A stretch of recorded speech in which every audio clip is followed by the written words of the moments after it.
Bien, bonjour à toutes et à tous. Nous sommes à nouveau réunis pour une prise de parole de Madame Groll et de moi-même dans le cadre du dossier de la disparition de Lina. La dernière prise de parole n'est pas si vieille. Nous étions là le 2 février, nous sommes aujourd'hui le 22 mars. Demain, ça fera 6 mois. 6 mois que Lina a disparu. Je sais que vous avez beaucoup de questions et que le temps médiatique vous amène à poser des questions et à nous contacter régulièrement avec des échéances qui sont des échéances difficiles à passer, tant pour moi-même en tant que conseil de la partie civile que pour Madame Groll. Le but du jeu est aujourd'hui de vous permettre de poser vos questions de manière groupée pour que nous puissions y répondre à notre tour de manière groupée. Mais cette intervention, contrairement à la précédente, c'est Madame Groll qui l'a souhaitée à titre principal pour vous parler de deux choses qui font vivre la vallée et qui font vivre ce dossier, à savoir deux choses dont vous avez déjà entendu parler mais sur laquelle elle avait à cœur de s'exprimer et de répondre à vos questions, à savoir la création de l'association Les Bonnes Étoiles de Lina et un événement solidaire qui aura lieu dans la vallée le 20 avril, c'est bien ça Madame Groll, hein, 20 avril au soir, un concert en soutien à Lina et en soutien à la cause de Lina et aussi au cyberharcèlement, elle vous en parlera. Donc, la lutte contre le cyberharcèlement, elle vous en parlera. Et au final, je me permettrai de reprendre la parole pour faire, bien évidemment, dans le respect du secret de l'instruction, un petit point sur l'évolution du dossier et sur le fait que mes attentes, vous le verrez, sont toujours là, puisque au jour d'aujourd'hui, l'expression n'est pas bien choisie, mais en tout cas, en l'état actuel des choses, nous n'avons toujours pas, même si l'échéance du 15 mars est passée, nous n'avons toujours pas reçu un quelconque élément et une quelconque nouvelle sur l'évolution du dossier pénal. Conformément à ce que je vous indiquais, je laisse la parole à Madame Groll. Bien, déjà, je voulais vous parler de la création de l'association. On a pris la décision avec famille et amis de créer cette association. Donc, la première rencontre où tout a démarré, c'était le 1er novembre. C'était une réflexion commune en fait dans tout ce qu'on pouvait faire. On s'est dit que finalement de créer une association ce serait plus simple pour tout, pour faire des choses, pour aussi par rapport aux dons et pour que les choses soient claires et transparentes et qu'on ait aussi des moyens d'action plus important via l'association, qui en plus est importante pour moi parce que ça fait très longtemps, des années que je suis dans le milieu associatif. Donc c'est pas quelque chose de nouveau pour moi. Voilà, c'est important que vous sachiez pourquoi cette association a été faite, parce qu'on entend vraiment tout et n'importe quoi actuellement, et vraiment des choses qui me choquent. C'est vraiment une démarche bienveillante. C'est vraiment une association qui est faite dans le but de faire tout ce qui est possible pour la recherche de Lina, pour le retour de Lina, pour vraiment le soutien à la famille et à tout l'environnement. Et aussi, un point qui est très important pour nous, c'est le cyberharcèlement. Parce que depuis le départ, c'est une horreur. J'ai même plus de mots, en fait, tellement c'est un acharnement, tellement tout et n'importe quoi est dit partout. Des commentaires où les gens ne savent même pas de quoi ils parlent, et pourtant ils se permettent de faire des réflexions horribles, des déductions pareilles qui n'ont pas lieu d'être, des interprétations, et tout ça, c'est pas possible, c'est plus possible. On ne peut pas laisser tout dire, tout faire sans réagir. Donc c'est vraiment un point de lutte pour notre association. Et je tiens à vous remercier aussi d'être là aujourd'hui, parce que je trouve que c'est professionnel, c'est honnête, et de retranscrire les choses telles qu'elles sont et de dire la vérité, c'est vraiment important pour moi. Il y a des réseaux, mais aussi d'autres journaux, je me permets de mettre des guillemets, qui font non pas de l'information, mais de la désinformation, qui fait aussi que les gens sont amenés à penser tout et n'importe quoi, parce que ils lisent et croient en fait ces articles complètement délétères, qui sont complètement délétères pour l'enquête. Ça, c'est vraiment quelque chose qui est dur pour moi, parce que c'est de la vie de l'INA dont on parle, et que certaines choses qui sortent dans la presse sont vraiment néfastes à l'enquête. Moi, aujourd'hui, je suis là vraiment pour alerter les gens, pour peut-être piquer un bon coup de gueule et dire, mais enfin, réfléchissez à ce que vous dites, réfléchissez à ce que vous faites, parce que tout ça a des conséquences. Et que non seulement ça n'aide pas l'INA, mais encore pire, ça entrave l'enquête. Donc je vous demanderai à tous les gens qui regardent, à tous les journaux, toutes les radios, de bien faire attention à ce qu'ils disent et à la portée que ça peut avoir, les conséquences que ça a sur toute l'enquête et sur l'INA.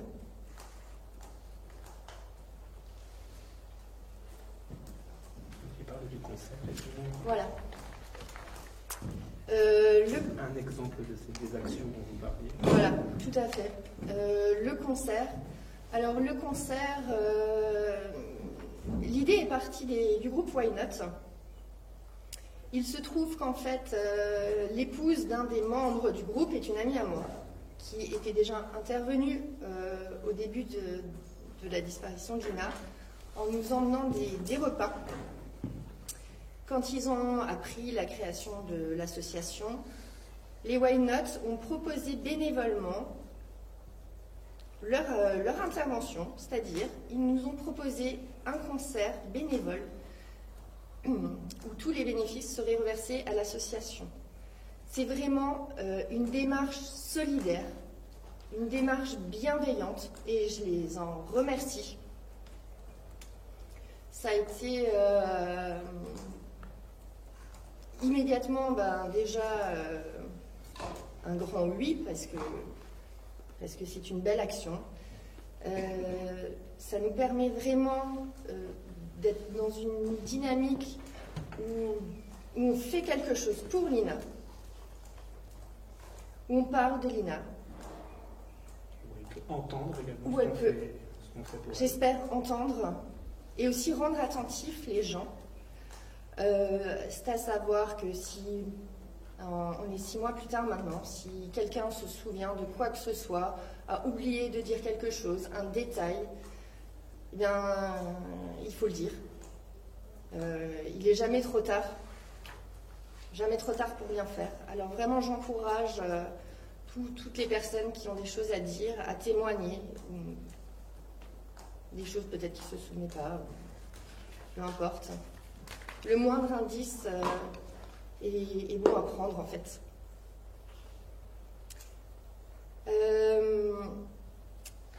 Du coup, ce concert est vraiment dans ce sens positif.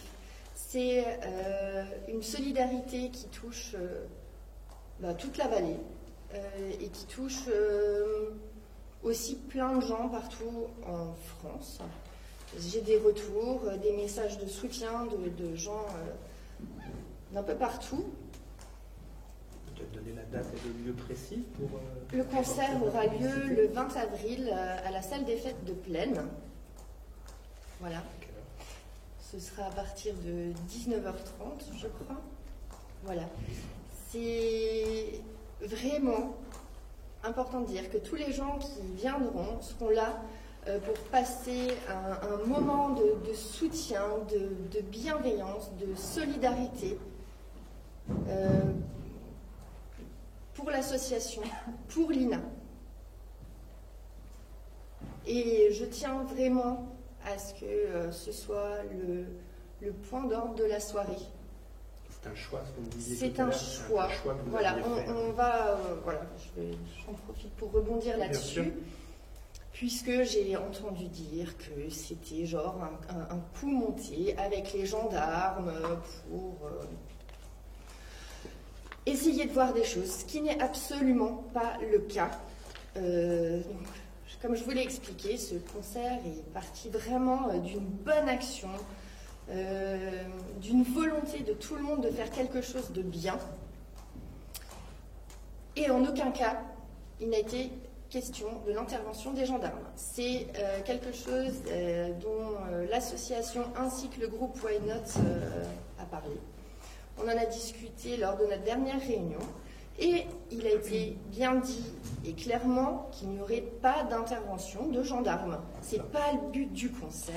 Vous me disiez, Madame Groll, c'est que c'est vraiment une pause dans l'enquête, c'est un moment de solidarité, d'humanité. C'est complètement scindé, c'est un concert solidaire, je le répète. Vous l'aviez annoncé. C'est pas l'enquête. Vous l'aviez annoncé, excusez-moi de vous couper, mais c'est important puisque c'était vos propos tout à l'heure, vous l'aviez annoncé ça aussi à la gendarmerie, c'est quelque chose, cette volonté, vous l'avez notifié, vous en avez informé la gendarmerie. Donc, voilà, post-réunion, j'ai dit, ben voilà, on va juste informer de façon courtoise quand même la gendarmerie, qu'ils soient informés de ce concert. C'est donc ce que j'ai fait, j'ai téléphoné pour tout simplement dire, voilà, nous allons faire un concert le 20 avril à Plaine. Et voilà, s'il y a quoi que ce soit, vous pouvez m'appeler. Le monsieur m'a gentiment dit, s'il y a quoi que ce soit, vous pouvez nous appeler. Merci, bonne journée, au revoir. Voilà, ça s'arrête tout simplement là. C'est important, oui. Je me permets de reprendre la parole. Vous aviez terminé ? Pour ma part, après ces propos qui étaient importants, vous l'avez compris, dans la bouche d'une maman, je vous avais annoncé lors de la dernière prise de parole que nous avions été entendus, que Madame Groll avait été entendue avec moi-même par les deux juges d'instruction en charge du dossier. J'avais salué à l'époque l'empathie, la capacité d'écoute des deux juges en regrettant toutefois que cette audition n'ait pas été précédée d'une mise à disposition du dossier comme le prévoit la loi et en tout état de cause d'information sur le dossier. Aujourd'hui, je vous avais dit également qu'on m'avait annoncé, vous l'aviez retenu puisque vous êtes nombreux à m'avoir interrogé sur ce point, une échéance au 15 mars. Aujourd'hui, nous sommes le 21 mars. Vous imaginez bien que l'impatience de Madame Groll monte, qu'on atteint même la limite du supportable pour une maman. J'ai le regret. J'aurais bien voulu vous annoncer aujourd'hui, alors ça aurait été frustrant parce que je n'aurais pas pu répondre à vos questions directes, précises, puisque j'ai un profond respect pour le secret de l'instruction et pour protéger l'enquête, nous y viendrons. Mais j'ai le regret de vous dire qu'aujourd'hui, rien n'a bougé. Aujourd'hui, rien n'a bougé. Et quand j'interroge les juges d'instruction, la même réponse m'est faite, à savoir qu'il y a une charge de travail tellement importante que le processus qui consiste à, c'est un terme technique, coter le dossier, c'est-à-dire la transmission du dossier, la transmission du travail des gendarmes, le retour du travail des gendarmes au cabinet des juges d'instruction pour qu'ensuite il soit coté, qu'il soit intégré officiellement dans la procédure, n'est toujours pas fait. J'entends, et je tiens à le dire encore une fois aujourd'hui, mon but n'est pas de dire que les juges d'instruction et les services de recherche, la section de recherche de la gendarmerie de Strasbourg ne fait rien, bien au contraire. Je réitère, et Madame Groll réitère, le profond respect et les remerciements vis-à-vis du travail de la section de recherche de Strasbourg. Il y a, je crois, 15 membres de cette brigade de gendarmerie, cette section spéciale montée uniquement sur ce dossier, qui travaillent 24 heures sur 24 et 7 jours sur 7. Merci à eux, et on sait combien ça doit être dur. Simplement, Madame Groll ne peut plus comprendre qu'on n'a pas de temps pour elle dans ce dossier et qu'on n'a pas de temps pour l'informer de ce qui se passe dans ce dossier. Encore une fois, il y a un secret de l'instruction, c'est prévu par la loi, c'est quelque chose qui doit être respecté, mais il est également prévu par la loi que, après qu'une partie civile, comme Madame Groll dans ce dossier, qui n'est pas une partie civile lambda, c'est la personne la plus intéressée par la disparition de sa fille. Ce n'est pas quelqu'un du grand public qui cherche, vous l'avez entendu tout à l'heure, à se nourrir de sensationnalisme. Bien au contraire, elle évite soigneusement d'aller sur Internet. Je pense que vous le savez tous, hein, on ouvre Internet Explorer et tout le temps on est agressé, assailli par des notifications, des prétendues nouveautés sur le dossier de l'INA. Et cela fait souffrir ma cliente. Aujourd'hui, elle a besoin de savoir, elle ne peut plus entendre cet argumentaire qui consiste à dire « nous n'avons pas le temps de coter le dossier ». Nous entendons, Madame Groll et moi-même, qu'il faut protéger la sérénité de l'enquête, il faut qu'il n'y ait pas de fuite dans le dossier. Mais même sans cela, il y a des fuites. Vous lisez sur les médias des sources, des éléments qui sont prétendument des nouveautés, qui en fait sont des choses qui sont éculées, qui ont déjà été vérifiées et qui n'y donneront rien. Aujourd'hui, à tout le moins, je ne comprends pas, et Madame Groll ne comprend pas pourquoi nous ne sommes pas informés à tout le moins des pistes qui sont fermées dans le dossier, puisqu'avec un travail qui se déroule 24 heures sur 24 et 7 jours sur 7, qu'on ne me dise pas, ce serait incompréhensible que toutes les pistes restent ouvertes. Il y a forcément du travail qui a été fait, et il y a forcément des pistes qui sont laissées de côté parce qu'elles ont été vérifiées. Je pense par exemple au fait qu'on ait vérifié les alibis des 2 personnes impliquées dans le dossier de viol. C'est une information qu'on m'a donnée, mais que nous n'avons pas pu vérifier sur le dossier. Et je reviens sur ce qui est inscrit dans le Code de procédure pénale. Il est prévu qu'après une audition de partie civile, la partie civile soit pleinement partie au dossier. Partie civile, ça veut dire quelque chose. Et qu'elle a des droits dans le dossier. Et un des droits, c'est d'avoir communication, c'est de connaître ce qui se passe dans le dossier. Or, aujourd'hui, il ne se passe procéduralement parlant, et ce n'est pas une facétie d'avocat ou un abus de langage ou un effet de manche, procéduralement parlant, il ne se passe rien dans ce dossier, puisque rien n'est au dossier. Tout est dans le travail et dans le dossier de la SR, de la section de recherche de Strasbourg, mais procéduralement parlant, il ne se passe rien. Encore une fois, 6 mois sont passés. Si Madame Groll devait se voir reprocher quelque chose ou que des soupçons se portent sur elle, je pense qu'au bout de 6 mois, étant la principale concernée, la personne en lien direct avec l'INA, elle aurait déjà été inquiétée par les services de gendarmerie en charge de l'enquête. Donc on est vraiment sur, et ce n'est pas la raison qui m'est opposée, on est vraiment sur une raison qui tient au temps et à l'impossibilité, eu égard à la charge de travail, de faire un retour fût-ce partiel de la commission rogatoire, et c'est quelque chose que nous n'acceptons plus. Alors, voilà, on n'a pas à accepter ou pas, je ne vais pas... voilà, moi je respecte aussi le travail des juges d'instruction, hein. Mon propos n'est pas de dire que les juges d'instruction en charge de ce dossier font mal leur travail, loin de là. Je sais qu'elles gèrent, c'est pas la section de recherche qui travaille tout seul, je sais qu'elles sont en lien constant avec les enquêteurs, mais sur ce point-là, ce n'est pas une critique de ma part du travail des juges d'instruction, mais c'est en quelque sorte un appel au secours, entre guillemets, de la part de Madame Groll en disant « j'ai besoin, en tant que maman, de savoir ». Je terminerai également par une information concernant le dossier de viol. Suite à la dernière prise de parole de Madame Groll et de moi-même, j'avais émis des critiques sur le procureur, sur les services, pas d'attaque de personne, c'est pas mon but bien évidemment dans ma prise de propos, sur le parquet de Saverne, sui generis, et sur notre incompréhension quant à cette décision de classement sans suite qui avait été, on va dire, décrite et détaillée par vos confrères des DNA. Cette incompréhension demeure, mais la bonne nouvelle dans le dossier, c'est que suite à notre prise de parole, le parquet de Saverne s'est dessaisi du dossier, a saisi le parquet de Strasbourg, qui a ouvert une procédure judiciaire. Un troisième juge d'instruction, une troisième juge d'instruction, pour un peu ne pas mélanger les choses, je pense, et pour que ne pas surcharger encore plus les deux juges d'instruction en charge du dossier, même si ce sont des faits connexes, ce ne sont pas les mêmes faits, bien évidemment, puisque leurs alibis ont été vérifiés. Mais un troisième juge d'instruction est en charge de ce dossier.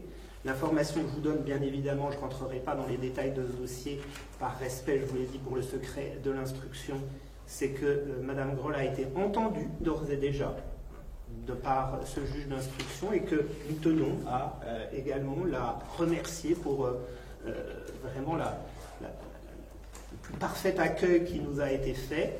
Et dans ce dossier, alors, je vais le dire aussi, il ne faut pas que vous me taxiez de mauvaise foi, les dossiers ne sont pas les mêmes, les faits ne sont bien évidemment pas les mêmes, le travail n'est pas d'une même intensité, on n'est pas dans ce dossier sur la recherche d'une personne disparue, on est sur l'éclaircissement d'un fait bien précis de viol que l'INA reproche à ces deux agresseurs et sur l'étude du consentement et d'usage et de l'âge respectif des parties. Donc le travail n'est pas d'une même intensité, mais il s'avère que Madame Groll est partie civile dans ce dossier, elle a été entendue et elle a reçu communication de l'entier dossier.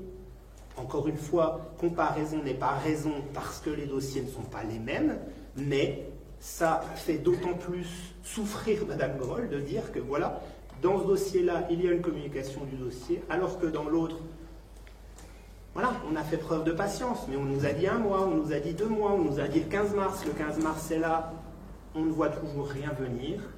Donc le but de cette conférence de presse est de, mais je l'ai dit au juge d'instruction et je l'ai dit à Madame la directrice d'enquête aussi, je n'attends pas que cette conférence de presse pour passer des messages, et d'espérer enfin une communication du dossier pour que Madame Groll et moi-même puissions avoir une visibilité sur ce qui se passe et sur les chances et les différentes pistes qui ont été investiguées pour retrouver la trace de la jeune Lina.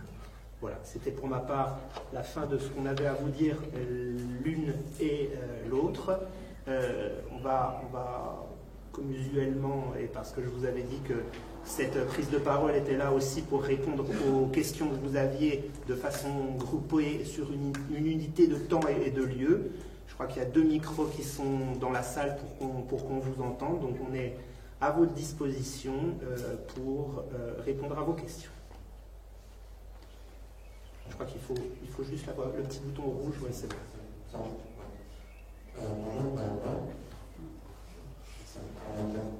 On va faire sans micro. On va le faire sans micro, c'est mieux, oui. Il y a une autre plainte que vous aviez déposée contre un youtubeur. La dernière fois que vous aviez pris la parole, vous indiquiez que vous souhaiteriez que ça avance un peu plus vite, histoire que les faits ne soient pas prescrits. Est-ce qu'il y a aussi des nouveaux dans ce dossier-là ? Tout est en cours, donc pareil, on attend des retours. J'ai eu la confirmation je confirme ce que dit Madame Groll, j'ai eu la confirmation par le parquet de Saverne que l'enquête était en cours.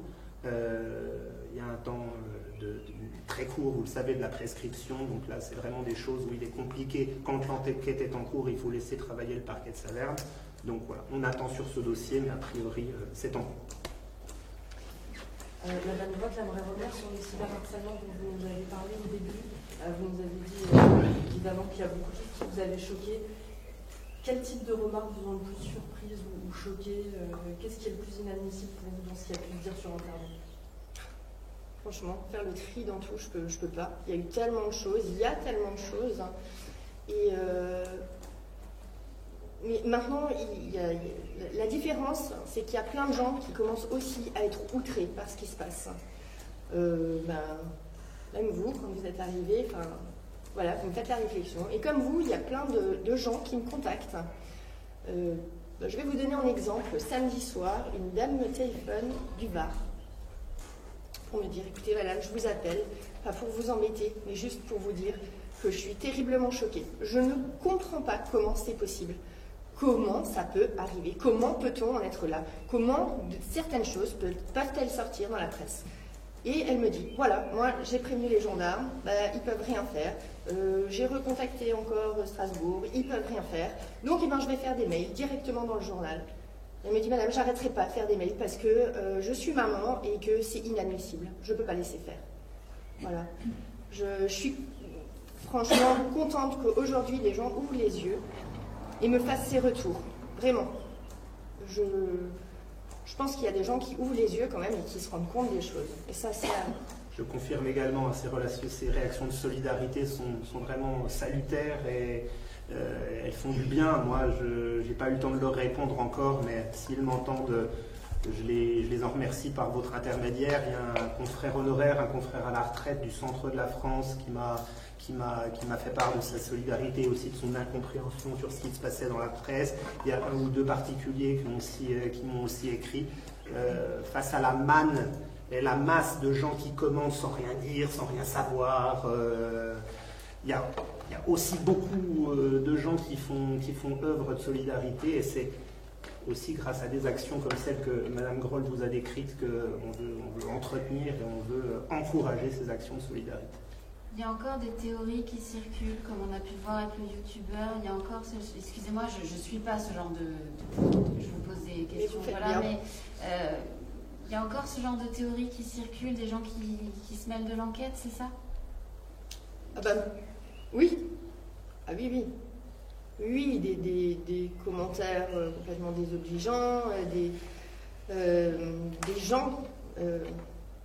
certaines personnes qui interviennent, je suis désolée, je ne peux pas me taire, franchement, je suis tellement choquée, des gens, les derniers compenseraient. En fait, ce sont les premiers en fait, à faire des erreurs catastrophiques. Et c'est incroyable. Incroyable, moi je suis outrée, je suis choquée, j'ai plus de mots en fait, les bras me tombent, quoi, tellement c'est aberrant quoi, ce qui peut se passer. On peut en prendre la responsabilité parce qu'il faut que ce monsieur en assume les conséquences. Madame Groll fait référence à on vous a dit que vraiment ce concert était quelque chose de très important pour elle, une pause dans l'enquête, parce que Madame Groll, elle a des relations qui sont, voilà, elle doit répondre à des questions, elle est en contact avec les enquêteurs, elle est au centre de l'enquête tout en n'étant pas informée. C'est quelque chose d'autant plus frustrant, mais bien évidemment, elle fait son travail quand les enquêteurs ont besoin d'elle. Et ce moment de concert était quelque chose de très, parce qu'on ne va pas se le laisser gâcher, Mme Groll, et quelque chose de très important, elle vous l'a expliqué, pour qu'une solidarité se mette en place, et les enquêteurs ont été informés que voilà, là, il fallait faire pause, et que les gens pouvaient venir en toute confiance et en toute sérénité pour penser un peu à autre chose. Et Dépêche du Midi, c'est ça, on va citer? Le premier, c'était quel journal? Midi Libre? Non, Dépêche du Midi. On lit dans la Dépêche du Midi qu'un général de gendarmerie à la retraite se fait office d'expert en disant « mais moi je vais vous raconter comment ça va se passer, je le sais, les gendarmes vont prendre toutes les plaques, ils vont aller vérifier, ils vont prendre des photos au cas où l'agresseur de Lina soit présent dans la salle, au cas où la maman prend une engueulade avec quelqu'un. » Mais c'est inadmissible, c'est inadmissible.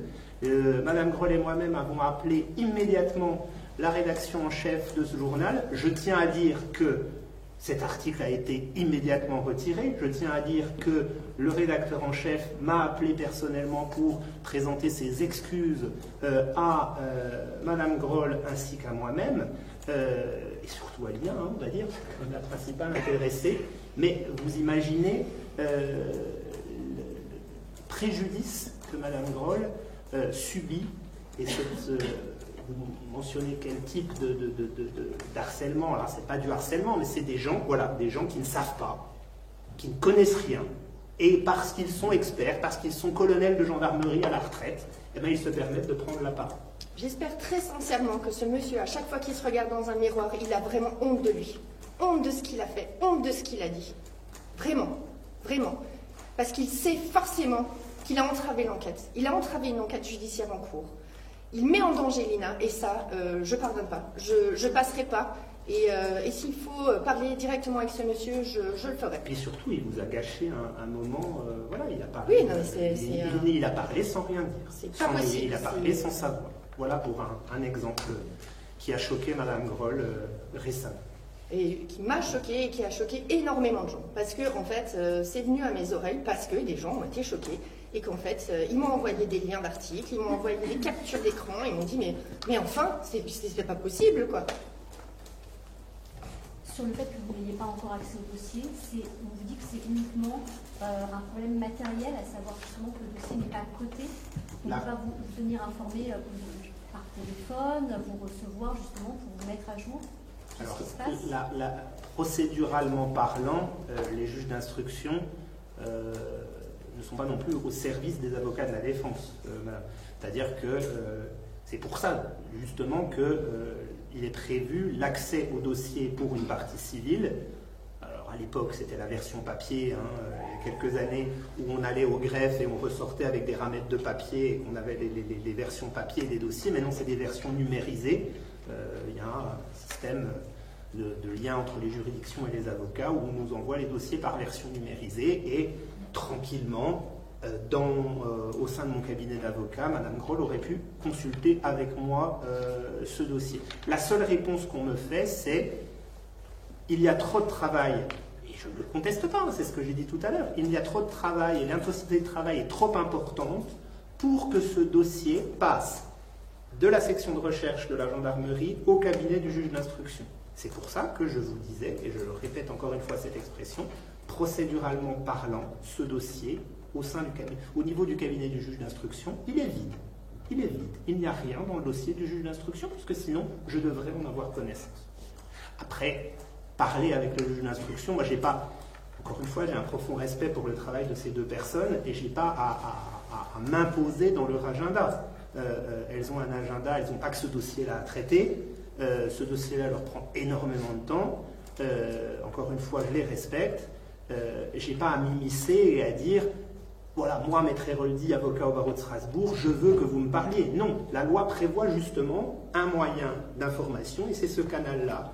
C'est ce canal-là que j'aimerais voir activé le plus tôt possible. J'espère avoir répondu à votre question. Et comme vous disiez, au moins vous tenir informé des pistes fermées. Ben, ça, c'est pour un petit peu répondre à... Il y a deux arguments qui peuvent m'être opposés et que je peux comprendre pour ne pas avoir accès au dossier. C'est le temps, j'y ai répondu, et c'est la protection de la sérénité de l'enquête et éviter les fuites. Déjà, on voit que même si l'avocat de la partie civile et la partie civile n'ont pas accès au dossier, les fuites, elles existent. Donc voilà. Donc, je ne pense pas que le fait d'informer Madame Groll du contenu du dossier, elle n'a aucun intérêt. Vous l'avez entendu réagir sur ce colonel de la gendarmerie. Elle sait très bien que si elle fait fuiter le dossier, c'est l'INA, les intérêts de l'INA qu'elle dessert.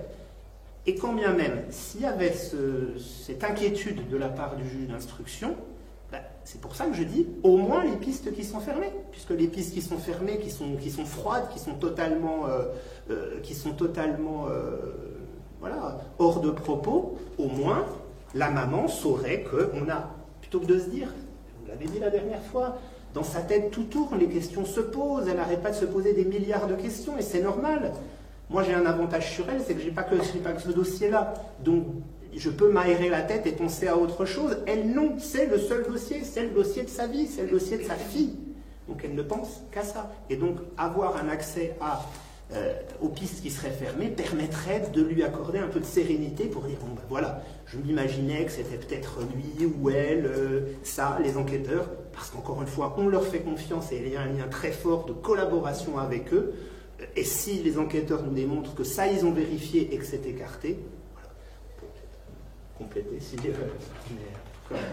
je pense que c'est très bien résumé, je les remercie, je sais qu'ils font un énorme travail et qu'ils donnent beaucoup de leur temps, de leur personne, parce que c'est vraiment difficile et c'est pour ça aussi que je suis là aujourd'hui, c'est peut-être pour leur apporter un petit coup de main et les aider pour qu'ils puissent faire leur travail correctement et sereinement, sans avoir en permanence à faire le tri dans ce qui est vrai ou pas vrai, ou des choses qui sortent, où ils doivent se justifier, ce qui leur fait perdre un temps énorme. Et donc ça c'est non. La seule priorité, c'est de trouver l'INA. Voilà.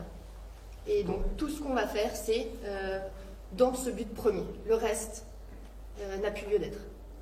C'est pour ça que c'est un appel, quand vous disiez, Mme Groll, quand vous avez quelque chose à dire, dites-le, mais soyez-en sûrs. Ne dites pas des choses pour être sur le devant de la scène. Soyez-en sûrs dans l'intérêt de l'INA et dites-le aux enquêteurs et pensez au travail des enquêteurs pour que les pistes que vous donnez à vérifier aux enquêteurs soient des pistes dont vous êtes intimement convaincus. C'est-à-dire aussi quand même que si les gens ont des choses à dire, c'est pas sur les réseaux sociaux qu'on les dit, mais directement aux gendarmes. Ça veut dire appeler la gendarmerie et témoigner officiellement. Est-ce que vous pensez que 6 mois après, il y a encore des gens qui savent des choses, qui ne l'ont pas dit, malgré, on a tellement parlé de la disparition d'Ina, vous pensez qu'il y a encore des gens qui savent des choses et qui ne l'ont pas dit et qui pourraient le dire encore? Il se peut, oui. Oui.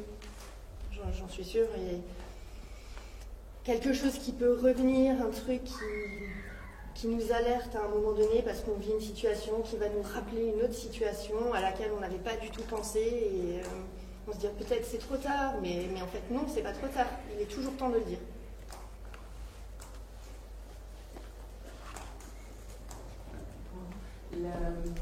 Je reviens un petit peu sur le cyberharcèlement et les choses que vous subissez depuis le début. On avait parlé la dernière fois de cette plainte pour viol et des commentaires nauséabonds qui avaient pu se répandre au sujet de l'INA. Est-ce que vous pensez aujourd'hui que, même si ces 2 jeunes gens sont a priori mis hors de cause dans le dossier principal, la survenue de cet événement a pu faire en sorte que l'INA ait eu une réputation, quelque chose qui aurait pu lui nuire? Ah bah ça c'est sûr. Et par ricochet, bien sûr, dans complètement. Qui nous occupe là. Ça c'est certain. Ça a été... Je découvre aujourd'hui qu'elle a subi des commentaires horribles. Et bien sûr, comment vous traversez ça à l'adolescence, bien sûr, c'est obligé que ça lui a nuit. Ça a nuit à sa réputation, ça a nuit à la façon dont les autres ont pu la regarder, au regard des gens sur elle. Est-ce que par extension, vous pensez que c'est aussi peut-être une piste Alors ça, c'est purement de l'enquête. Moi, je ne ferai pas de commentaires là-dessus. En tout cas, le cyberharcèlement est aussi important pour ça, c'est parce que l'origine de la plainte de l'INA et ce qui la pousse à porter plainte, c'est aussi suite au fait qu'elle a subi les moqueries et les ignominies déversées sur elle dans les réseaux sociaux. Elle a subi à ce moment-là et c'est ce qui l'a poussée à mettre fin. Tout à fait. Autre question? Juste, Madame Groll, on vous a posé la question la dernière fois. On se doute de la réponse, bien sûr, mais ça fait 6 mois. Dans quel état d'esprit vous êtes? Vous nous disiez la dernière fois, je garde espoir. Voilà. Dans quel... 6 mois plus tard... C'est toujours l'ascenseur émotionnel. Ça, il y a vraiment des jours où je fais vraiment mon 36e dessous, et puis des jours où, c'est reparti. Mais dans le fond, je lâcherai rien. Ça, c'est sûr et certain. Jusqu'à ce que l'INA soit là, je vais me battre. Je continue de me battre et garder espoir, toujours. Finalement, dans ce cadre-là, le fait de se battre, de la création de cette association, c'est aussi ça, c'est avoir une base sur laquelle se battre. Et puis, qu'on n'oublie pas l'INA, ou du moins que dans tout ce bruit de cyberharcèlement et d'aura qui sont racontés, on redonne une autre voix à l'INA. Complètement. Complètement. Cette association, elle s'appelle les Bonnes Étoiles de l'INA, parce que je crois vraiment que chaque personne qui a œuvré depuis le début est une bonne étoile. Chaque personne qui est venue pour les battus, chaque personne qui a contribué à nous aider, tous ceux qui sont là et qui continuent d'être là, c'est des bonnes étoiles. Et je crois qu'il y en a de plus en plus. Et ça continue? Et ça recherche, le travail en commun, etc. Vous continuez à travailler ensemble? Alors, on fait des choses. Après, les battues, c'est compliqué parce que on a fait un énorme travail de battues et que là, on ne sait pas plus trop où aller. Voilà. D'où aussi maintenant le concert et d'autres choses voilà, plus concrètes qui peuvent être mises en place via cette association pour continuer cette lutte. Et se tenir à la disposition de la gendarmerie si besoin d'être. Dans un entretien que vous avez accordé à l'AFP qui a été parlé ce matin, vous disiez que cette conférence de presse, vous l'espériez, déclencherait peut-être un cas de conscience. Qu'est-ce que vous pouvez dire pour déclencher ce cas de conscience? Comme je crois que je ne fais pas beaucoup d'interventions, mais le peu d'interventions que je fais, vraiment, je l'espère à chaque fois. J'espère que quelqu'un aura ce cas de conscience, que quelqu'un va se dire bah, finalement, j'ose parler, j'ose dire ce que je sais, ou ce que j'ai vu, ou quelque chose qui peut alerter. Sensibiliser les gens vraiment à cela, parce que c'est important toujours et encore. Une question à gauche. Vous pensez que la clé de l'énigme, parce qu'on est dans un périmètre restreint avec une petite route peu connue, enfin, c'est pas une autoroute, hein, c'est vraiment un endroit qu'il faut connaître, vous pensez que la clé de l'énigme n'est pas forcément très loin, que les gens savent les choses?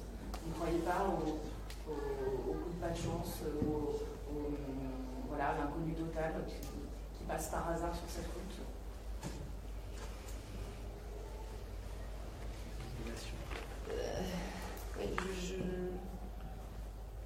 Je ne suis pas voyante, je peux pas vous dire.